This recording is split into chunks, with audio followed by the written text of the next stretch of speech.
বিসমিল্লাহির রহমানির রহিম। বাংলাদেশ জাতীয়তাবাদী দল বিএনপি ধর্মমন্ডল ইউনিয়ন কর্তৃক আয়োজিত আজকে ত্রয়োদশ জাতীয় সংসদ নির্বাচন উপলক্ষে নির্বাচনী জনসভার সম্মানিত সভাপতি এই ইউনিয়নের সাবেক চেয়ারম্যান জনাব সালাউদ্দিন মজনু ভাই উপস্থিত আছেন। ব্রাহ্মণবাড়িয়া জেলা বিএনপি, নাসিরনগর উপজেলা বিএনপি,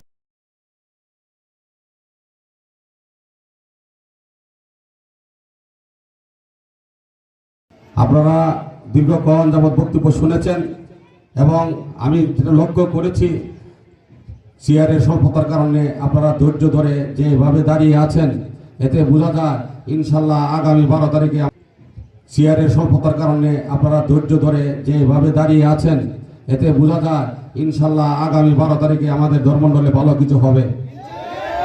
ভাইরা আমার, একজন বক্তা বলেছেন সম্ভবত পারভেজ ভাই যে আমরা বিগত 17 বছর এইভাবে দাঁড়িয়ে সভা সমাবেশ করে আমরা ভোট দিতে পারি নাই।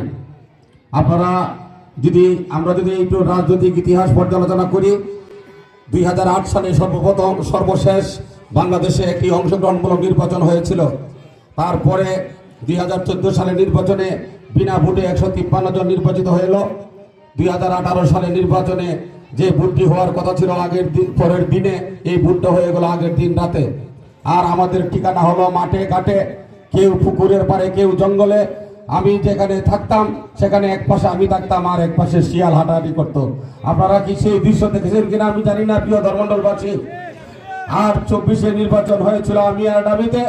এইবার 17 বছর পর সমগ্র বাংলাদেশে আমাদের প্রিয় নেতা জনাব তারেক রহমান ফিরে আসার কারণে বিএনপির যে জয় জয়কার শুরু হয়েছে, টেকনাফ থেকে তেতুলিয়া, রূপসা থেকে পাথুরিয়া, সমগ্র বাংলাদেশে বিএনপি জোয়ারে ভাসছে।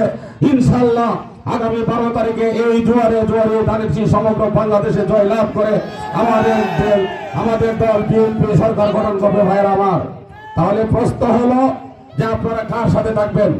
যে দলটা করার জন্য আমরা তো ত্যাগ তিতিক্ষা, গুম, হত্যা, নির্যাতন মামলা সহ্য করেছি, এই দলকে আমরা বিজয়ী করে সরকার গঠন করব, নাকি যারা বিভিন্ন মার্কা নিয়ে ষড়যন্ত্র দাঁড়াইছে সেই স্বতন্ত্র মার্কাতে ভোট দিবেন, সেই সিদ্ধান্ত আপনাদের নেওয়ার সময় হয়েছে। ভাইয়েরা আমার, বক্তব্য দিয়েছেন ধর্মমন্ডলের উন্নয়নের জন্য। আপনারা বুদ্ধিমান মানুষ, কারণ আমাদের এই দেশে জন্ম হয়েছিলেন মৌলানা আশরাফ আলী খান, যিনি পাকিস্তান আমার নিখিল পাকিস্তানের নেতা ইসলামের সভাপতি সাধারণ সম্পাদক ছিলেন। সমগ্র বাংলাদেশের পরিচিত মুখ, কাজেই সিদ্ধান্ত নিতে ভুল করা যাবে না। আমাদের প্রিয় নেতা তারেক রহমান গত 25শে ডিসেম্বর বাংলাদেশে নেমে যে চুক্তি করেছিলেন, আমি আপনাদেরকে সেটি স্মরণ করে দিতে চাই।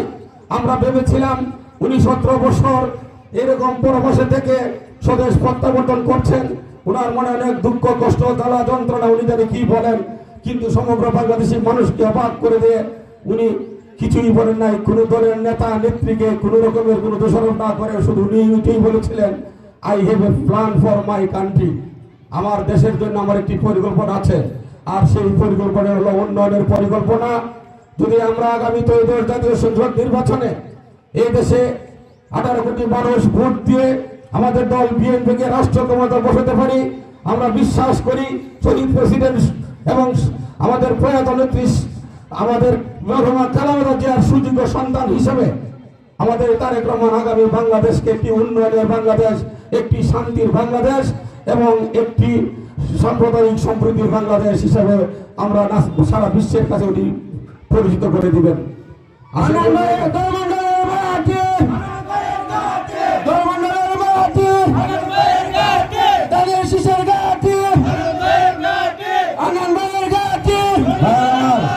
এই কথাগুলো বলা বুঝতে হবে, আমাদের আচরণবিধিতে নিষেধ আছে। আমরা কোনো উন্নয়নের প্রতিশ্রুতি আপনাদেরকে দিতে পারবো না। আমাদের বক্তব্য সারাক্ষণ রেকর্ড হয়, আমাদের বক্তব্য নিয়ে পুঙ্খানুপুঙ্খ অ্যানালাইসিস হয়। আমরা যেন কোনো কিছু বললে আমাদেরকে যেন ফাউল ধরতে পারে। তাই আমি আপনাকে বলবো, আমাদের নেতা জনাব তারেক রহমানের এই উক্তিতে থাকেন, উনি বলছেন একটি উন্নত বাংলাদেশ হবে। যদি উন্নত বাংলাদেশ হয় তাহলে একটি উন্নত নাসিরনগর আমরা আপনাদেরকে উপহার দিতে পারবো। শুধু এটুকু বলতে পারি ভাইয়েরা আমার, তারা লক্ষ্য করে দেখবেন নাসিরনগর থেকে চাতলপাড় 9টি ব্রিজ সহ কোনো উন্নয়ন হয় নাই। নাসিরনগর থেকে ধর্মমন্ডল কোনো উন্নয়ন হয় নাই। নাসিরনগর থেকে হরিপুর, নাসিরনগর থেকে চাঁদতলা, নাসিরনগর থেকে মহিষবের এবং একটি ইউনিয়ন আছে গোয়ালনগর, সেটা একটা বিচ্ছিন্ন দ্বীপ ছাড়া আর কিছুই নয়। গত 17টি বছর একটি সরকার ছিল, এই সরকার নাসিরনগর উপজেলার কোনো উন্নয়ন করে নাই। আপনারা এর সাক্ষী, কোন রাস্তাঘাট দিয়ে নাসিরনগর সদরের সাথে 13টি ইউনিয়নের মানুষ যেতে পারে না ভাইয়েরা আমার। আমাদের নেতা একটি বিরাট চ্যালেঞ্জ দিয়ে এই বাংলাদেশে প্রত্যাবর্তন করেছে। ইনশাল্লাহ যদি আমরা আগামী 12 তারিখে আমাদের এই 18 কোটি মানুষ ভোট দিয়ে আমাদের নেতা এবং আমাদের দলকে নির্বাচিত করতে পারে, আমরা হয়তো শান্তিতে নাসিরনগর যাওয়ার উপায় আমাদেরকে উনি করে দেবেন ভাইয়ের আমার। যদি আপনাদের ভোটে আপনাদের প্রতিনিধি নির্বাচিত হই, যদি দেশের মানুষের সেবা করার সুযোগ পাই, ইনশাল্লাহ যে রাস্তাঘাট দেখে যাচ্ছি তার কথা সংসদে দাঁড়িয়ে বলবো, তখন আর আমাদের আচরণ বিধিতে কোনো লঙ্ঘন থাকবে না। ইনশাল্লাহ চেষ্টা করব জীবন বাজি রেখে যতদিন পারি চেষ্টা করে এই নাসিরনগরের উন্নয়নের জন্য কাজ করে যাব, যেন নাসিরনগরের মানুষ সুখে শান্তিতে বসবাস করতে পারে ভাইয়েরা আমার। শুধু তাই নয়, এখানে সামাজিক নিরাপত্তা, আমাদের সাম্প্রদায়িক সম্প্রীতির নাসিরনগরে আমাদের সনাতন ধর্মমূল্যের নিরাপত্তা এবং এই ধর্মমণ্ডলে আমরা যেটা শুনি প্রত্যক্ষ থেকে দেখি, এখানে বিভিন্ন যে নেশাজাতীয় দ্রব্যের ছড়াছড়ি সবগুলো রোধ করার জন্য প্রয়োজনীয় সকল ব্যবস্থা এই নাসিরনগর উপজেলা প্রশাসনের সবাইকে নিয়ে নেওয়া হবে ভাইয়ের আমার। আমরা কি শান্তিপূর্ণ ধর্মমণ্ডল চাই কিনা ভাইয়ের আমার? আমরা কি শান্তিপূর্ণ নাসিরনগর উপজেলা চাই কিনা? তাহলে আমাদের কি করতে হবে? আমরা ভোট দিব কিসে? বলেন সবাই, ভোট দিব কিসে? ভোট দিব কিসে?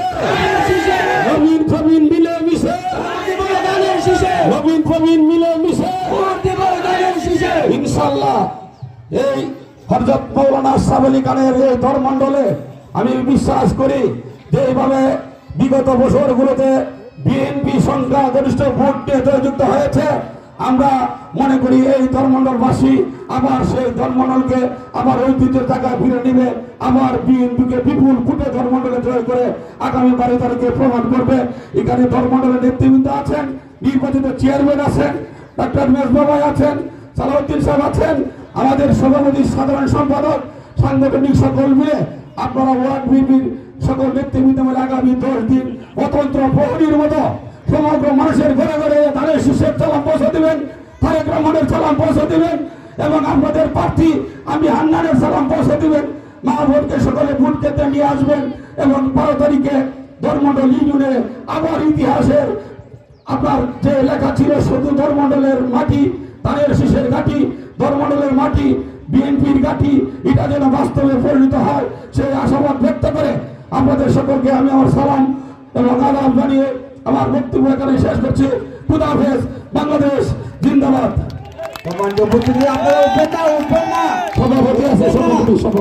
এতক্ষণ যে লোকন বিএনপির সংগ্রামী সাধারণ সম্পাদক জনাব সৈয়দ সোহেল আফতার ভাই, সোহেল আফতার ভাইকে